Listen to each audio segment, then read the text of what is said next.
Namaste everyone. Today's topic is teaching grammar, which includes auxiliaries, tense, noun, adjective, preposition, and article. Possible questions and answers for the practice are as follows. How do you teach primary level students the construction of different tenses using auxiliary verbs? Write teaching activities to teach this concept in the classroom. Write down what materials you use effectively to teach grade 5 students the difference between common and personal nouns and how to assess students' understanding. How do you introduce the concept of adjective to primary level students? Create a simple lesson plan that includes activities where students can identify adjectives in sentence. Explain the importance of teaching prepositions at primary level. How do you make sure you understand the correct use of prepositions in sentences? Right. What teaching activities can be effective in helping grade 4 students understand the use of articles a and an? How do you address common mistakes that students make? For question number 1, how do you teach primary level students the construction of different tenses using auxiliary verbs? Write teaching activities to teach this concept in the classroom. The answer is an auxiliary verb helps the main verb clarify the meaning of a sentence. In Nepali grammar, the primary auxiliary verbs are be, do, know, etc. Tense refers to the indication of time in a verb, which shows whether an action is in the past, present, or future. For example, in the sentence he/she goes, to be is the auxiliary verb and the sentence is in the present tense. The auxiliary verbs and its combination and the tense help in conveying the correct meaning of a sentence. To teach primary level students how to construct sentences using auxiliary verbs in different tenses, it is necessary to use simple and engaging methods. The concept should be presented in language appropriate to students' level. Here's how students can be taught to use auxiliary verbs to construct sentences in various tenses. First is simple introduction. Start by explaining what an auxiliary verb is. For example, is, was, will be, etc. Students should be encouraged to recognize these familiar words. For example, is can be associated with the present tense, was with the past tense, and will be with the future tense. Second is teaching through examples. For present tense, teach the use of using simple sentences like I write. For past sentence, introduce using sentences like I wrote. For future tense, explain the significance with the sentences like I will write. Third one is using daily activities. Utilize activities relevant to the student's life. For example, I ate food, and I'll eat food tomorrow. Since these sentences are based on daily routines, students can easily understand them. Use of visual aids. Picture, flashcards, and posters can help clarify the concept. For each tense, show the use of auxiliary verbs in the context of the time shown in the picture. Fifth is role play and games. Have students present events that happen at different times. In role play activities, students can create sentences in present, past, and future tenses. This can help them understand importance of auxiliary verbs. Sixth is practice and repetition. Give students exercises based on different tenses. For example, have them create sentence like I play, he or she played, and we will play. These repetitions will reinforce their understanding about the auxiliary verbs. Seventh is assessment. Finally, assess students' understanding with a short quiz or writing exercise. This helps identify their progress and areas of weakness. And you can also follow up with giving them appropriate feedbacks. To effectively teach the concept of constructing sentences using auxiliary verbs in different tenses at primary level, teachers can employ various teaching activities in the classroom. For example, Tense identification game. The major objective is to help students identify different tenses using auxiliary verbs. And the activity is, after a brief introduction to tenses, present, past, and future, the teacher can write various sentences on cards and distribute them in the class. Students will classify the sentences based on the auxiliary verbs like am, was, and will be, etc. You can also praise the students who gave the correct answers. Sentence construction in groups. The main objective of this activity is to teach students to construct correct sentences in different tenses using auxiliary verbs. The activity includes dividing students into small groups and assigning each group a different auxiliary verb, like is, are, was, were, etc. Each group will construct sentences in various tenses using their assigned auxiliary verb. The groups will present their sentences to the class, and other groups will have the chance to review them. Third is tense transformation exercise. The main objective is to teach students how to convert a sentence from one tense to another. Activity. The teacher provides a sentence like I'm eating. Students then transform the sentence into other tenses like I was eating and I'll be eating in past and future tense respectively. The teacher explains the changes in auxiliary verb and main verbs for each tense. Fourth is timeline creation. The objective of this activity is to help students understand the sequence of tenses using the auxiliary verbs. The activity includes the teacher preparing a timeline on a large sheet of paper to represent different tenses. Students will then write sentences on the paper and arrange them on the timeline according to the current tense. Each sentence clearly indicates the tense using auxiliary verbs such as she is dancing, she was dancing, etc. Fifth is tense role play. The objective is to provide practical experience in using auxiliary verbs and tenses. The activity is the teacher assigning students small role play tasks based on the tenses. For example, one student tells a past tense story, another discusses the future, and another describes an action that is happening in the present. This will help students' confidence in using tenses and will also help them understand more about tenses. Conclusion is, in grammar, auxiliary verbs and tenses make sentences meanings clear and consistent. Auxiliary verbs play a crucial role in assisting the main verb to express time, state, and intention. Tenses include the time and state of an action, making sentences accurate in terms of time. Proper use of auxiliary verbs and tenses ensures clear and effective communication. These grammatical elements are essential in language education. The second question is write down what materials you use to effectively teach grade 5 students the difference between common and personal nouns and also how to assess students' understanding. The answer is common nouns refer to general names of objects, people, places, or animals such as book, person, village, etc. These nouns represent an entire class without any specific identification. Proper nouns, on the other hand, refers to specific names of particular people, places, or objects such as Ram, Kathmandu, Nepal, etc. Proper nouns identify a particular entity by giving it a special name. The correct use of both types of noun makes the meaning of sentences clear and coherent. To effectively teach the difference between common and proper nouns to fifth grade students, the following materials can be used. The first one is pictures and flashcards. Create various pictures and flashcards illustrating common and proper nouns. For example, show a picture of book, which is a common noun, and our school, which is a proper noun. Allow students to identify the nouns based on these pictures. Second is list of names and objects. Prepare a list of common and proper noun and provide it to students.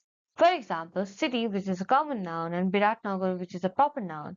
Also, country and Nepal, which are common and proper noun respectively. Write these on different papers and discuss it with the students.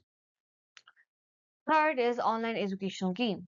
Students can play all educational games on computer or projector that helps them to differentiate between common and proper nouns. This will help learning fun and engaging for the students. Fourth is textbook examples. Use the examples of common and proper nouns from the textbooks to practice with students. Let them read different sentences and identify the types of noun. Fifth is comparative table. Create a comparative table comparing common and proper nouns with the specific examples. You can display this table in the classroom and discuss it with the students. Sixth is noun card game. Distribute cards with common and proper nouns written on them. You can divide the students in the group and ask them to categorize the noun based on their cards. Methods to assess students' understanding are as follows. First is direct questioning. Ask direct questions about common and proper nouns in the classroom. For example, what is Kathmandu or what is a city? Assess students' knowledge, particularly based totally on their responses. Second is written test. Conduct written tests where students identify the difference between common and proper noun in various sentences. For example, ask students to identify or write about the differences between two types of noun. Third is flashcard activity. Provide flashcards to students with different common and proper nouns written on them. Ask them to place the cards in different categories, which will help them assess their understanding. Fourth is group discussion. Divide the students into groups and have them discuss examples of common and proper noun. Assess their understanding based on the conclusions presented by the groups. Worksheet practice. Prepare worksheet for students which include activities like identifying and using common and proper nouns in sentence construction. This will help them evaluate the depth of their own understanding. Performance assessment. Allow students to perform skits in classroom using common and proper nouns. Assess their understanding based on how they use these nouns. Seventh is surveys and questionnaires. Prepare surveys and questionnaires to understand the level of students' understanding. This will help in evaluating their knowledge. Self-assessment. Encourage students to evaluate their understanding. Let them reflect on how much they have understood and how much they can improve further. The conclusion is common and proper noun play a crucial role in grammar. Common nouns generally refer to objects, place, or places and indicate an entire group or class. Proper noun provides spatial identification by naming a specific person, place, or object. The correct use of these two types brings clarity, coherence, and accuracy to writing and making communication effective. The third question is, how do you introduce the concept of adjectives to primary level students? Create a simple lesson plan that includes activities where students can identify adjectives in sentences. The answer is, to help primary level students understand the concept of adjectives, it is important to teach them that an adjective is a word that describes the qualities, size, color, or condition of a noun, object, or a living being. For example, in sentences, red apple, big house, or black cat, the words red, big, and black are adjectives. Adjectives provide more information about the nouns and pronouns used in a sentence, making the meaning of sentence clearer and more interesting. Methods to teach adjectives to primary level students. The first one is introduction through examples. Show students different objects and ask them to describe qualities such as color, size, and condition of those objects. For instance, the apple is red. This is a small book. This helps students understand that adjectives give additional information about a noun. Use of pictures. Show various pictures and encourage students to describe the characteristics of the objects in these pictures. For example, the girl is happy, the cat is black. Pictures make it easier for students to understand the importance of adjectives. Games and activities. Engage students in a game where they describe the characteristics of different objects in the classroom. For example, find something black. Find something with a sweet smell. These activities motivate students to actively use adjectives. The fourth one is sentence structure. Have my stu- have students practice using adjectives in simple sentences. For example, my father is kind. The cat is white. These help in clarifying the position and use of adjectives in the sentence. Fifth is group work. Divide students into small groups and assign them the task of creating sentences using adjectives. This encourages them to share ideas and practice using adjectives together. Sixth is illustrated books. Read or narrate stories with illustrated books to show the use of adjectives. Describe the objects seen in the picture using adjectives to make their uses clear. Seventh is art and creativity. Encourage students to draw their own pictures and describe them using the adjectives. This fosters creativity and makes the use of adjectives more engaging. Now it's time for the lesson plan and how to understand and identify adjectives. The lesson plan is for grade 3 for the subject of English for the duration of 45 minutes. The curriculum area is grammar. The topic is identifying adjectives in sentences. And talking about the talking about the lesson objectives, students will understand the meaning of adjectives. They will identify adjectives in a sentence, and they will construct sentences using those adjectives.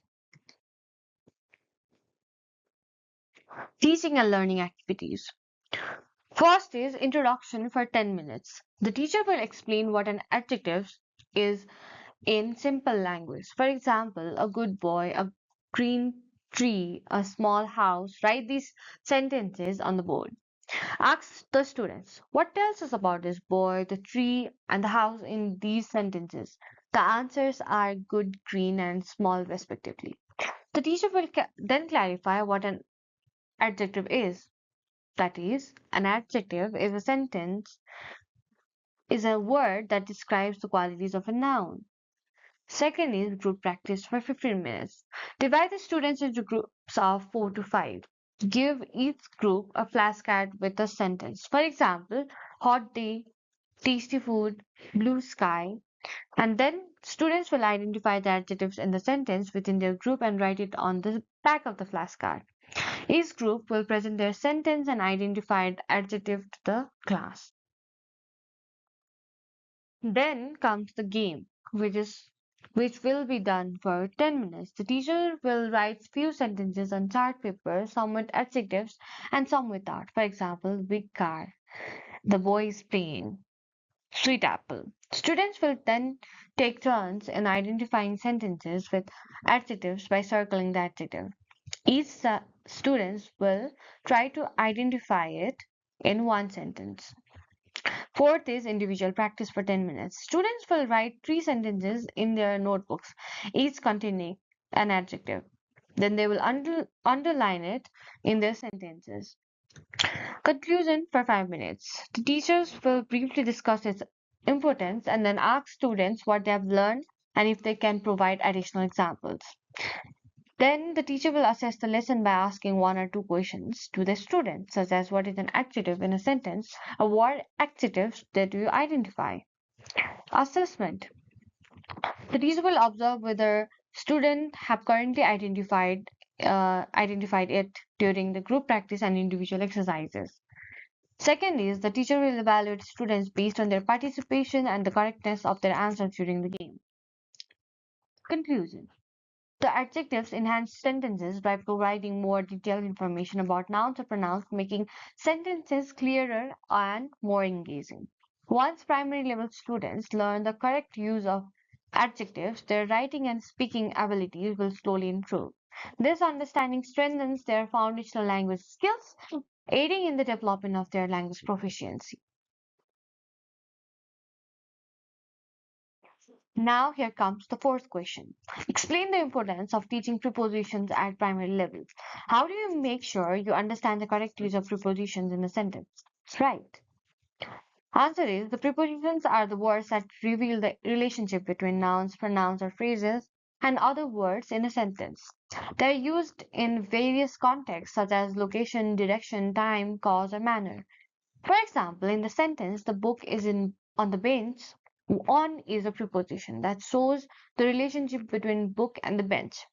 Prepositions help in clearly connecting different elements in a sentence, making the meaning of the sentence complete. Teaching prepositions at the primary level is important because they play a crucial role in language construction, helping the children understand sentence structure and meaning more clearly and efficiently. The importance of teaching prepositions is outlined below. First is understanding the sentence structure. Prepositions clarify the relationship between words. For instance, prepositions such as in the class, on the chair, and after you indicate location, direction, time, or relationship, helping in the correct construction of a sentence and understanding its meaning. Second is clarity of the meaning. Correct use of prepositions make the meaning of a sentence more clear and effective. When children use prepositions correctly, they can express their thoughts clearly, improving their communication skills.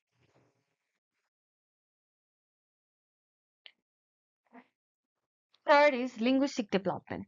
Teaching prepositions at an early stage accelerates linguistics development. By learning to use prepositions correctly, children find it easier to use new words, understand sentences, structures, and adapt to the language. Fourth is improvement in writing and reading skills. Knowledge of prepositions also help in writing and reading. When children start using prepositions correctly in sentences, their writing and reading skills start improving. Improvement in communication. The correct use of preposition enhances children's communication abilities, enabling them to interact with others clearly and effectively, positively impacting their social and academic lives. To help students understand and use prepositions correctly, teachers can adopt the following methods and activities. First is introducing prepositions. In the first stage, students should be informed about the definition and types of prepositions. By presenting examples, teachers can explain how prepositions function in a sentence. For example, I'm writing in the notebook. Here, in is a preposition. Second is using examples from daily life. Teachers can show the use of preposition in common sentences from students' daily life, such as I am going to school or I am sitting in the corner, to help them understand the practical application of the prepositions. Third is organizing different activities. To use to practice the use of prepositions, various activities can be conducted. For example, word games, which includes providing students with a text and have them choose the correct preposition for the sentence. Second is identifying the prepositions, where students can identify prepositions in textbooks or other materials. And the third one is fill in the blanks, where students will fill in the correct prepositions in the sentences with blanks. Fourth is practical writing. Have students write on various topics using preposition. This will give them the opportunity to practice the use of prepositions. Teachers should review their writing and provide corrective feedback. Fifth is group work. Divide students into groups and have them create short stories or dialogues using prepositions. This encourages collaborative learning among the students. Sixth is observation and correction. Teachers should continuously observe students' sentence construction in the classroom. If a student uses a preposition incorrectly, immediate correction and examples of correct usage should be provided by the teacher. Seventh is dedicated practice sheets. The teachers can prepare special practice sheets for students to work on at home, reinforcing their understanding and correct use of preposition. Here comes the conclusion.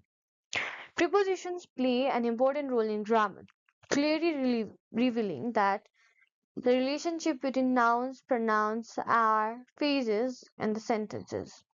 They are used in various contexts such as location, direction, time, and cause, making structure and meaning of sentences more coherent. The correct use of prepositions help to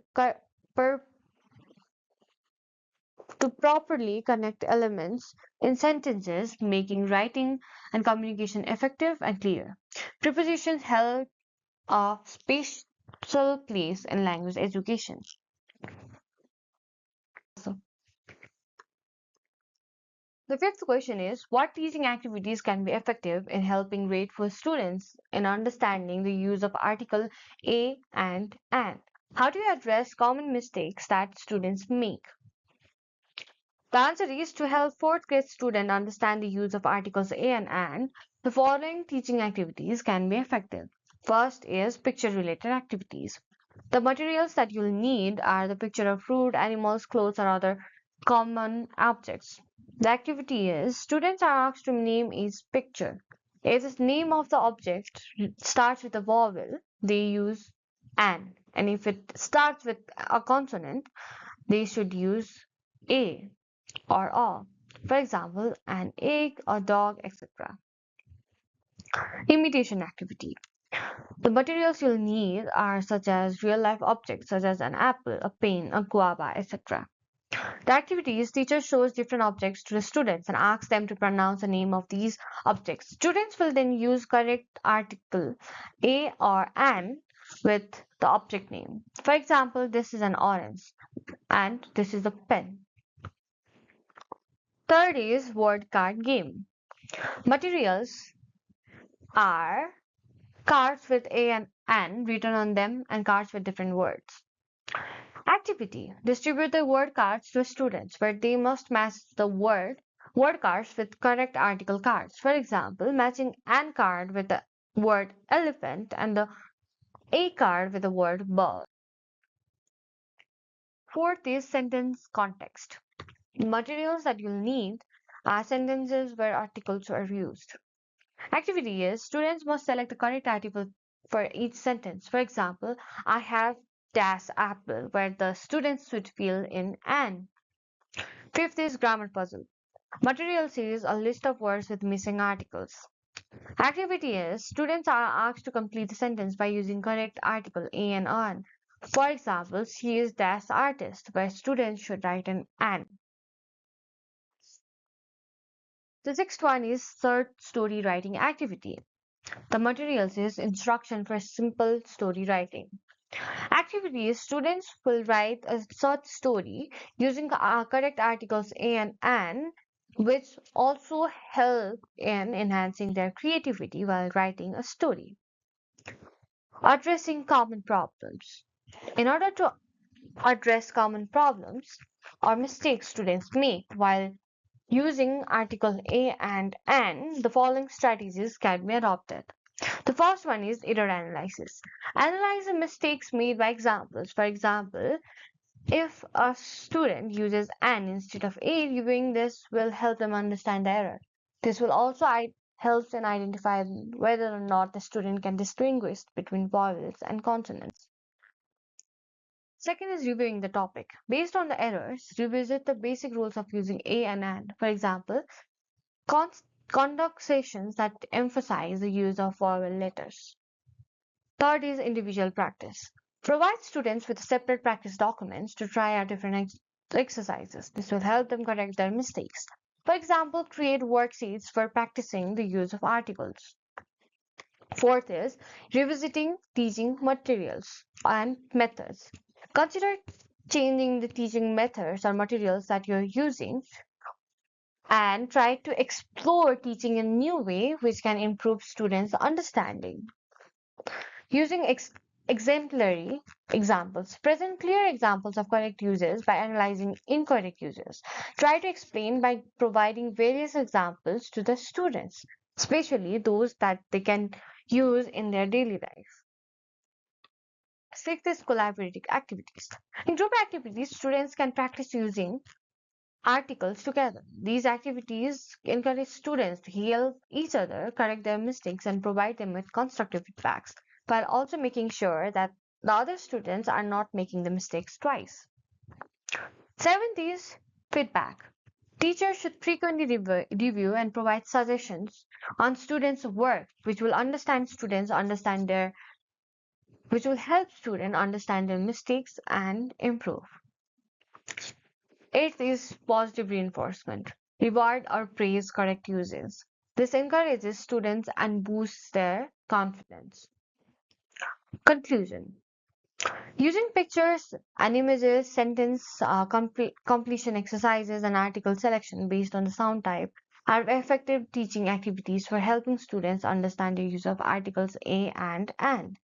These activities help students develop confidence and a solid understanding of correct uses, which eventually helps them in improving their language proficiency. Thank you so much for watching this video till the very end. Please like, comment, share, and subscribe for more contents. Thank you. शिक्षक सेवा आयोगको परीक्षाको तयारीका लागि आवश्यक पर्ने शिक्षा सम्बन्धी नोटहरू र प्रश्न उत्तरहरू किताबी संसार .com मा गएर पनि अध्ययन गर्न सकिन्छ। आजको विषयवस्तु यहाँहरूलाई कस्तो लाग्यो? मेरो युट्युब च्यानल khilanath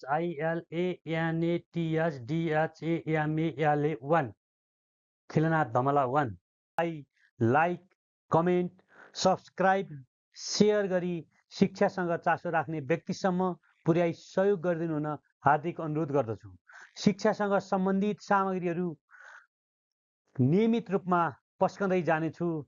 धन्यवाद।